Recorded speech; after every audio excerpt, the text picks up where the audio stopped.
धाकड़ लगते हैं यार। पवन सिंह अगर दिमाग में अगर कोई सामने से बोल दे पवन सिंह तो दिमाग में आता हो मतलब पवन सिंह धाकड़ लगते हैं, रक्षा गुप्ता ने कहा। जी हाँ दोस्तों, आपका स्वागत है मेरे चैनल ऑसम भोजपुरी पर।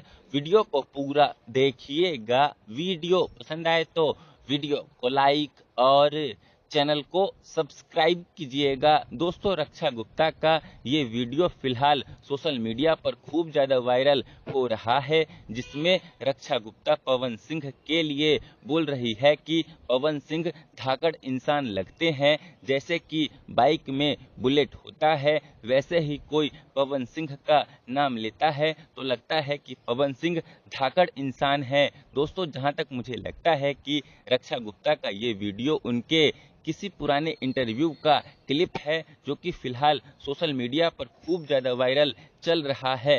खैर, आप लोग रक्षा गुप्ता के इन बयानों को कैसे देखते हैं, कमेंट करके ज़रूर बताइएगा। धन्यवाद।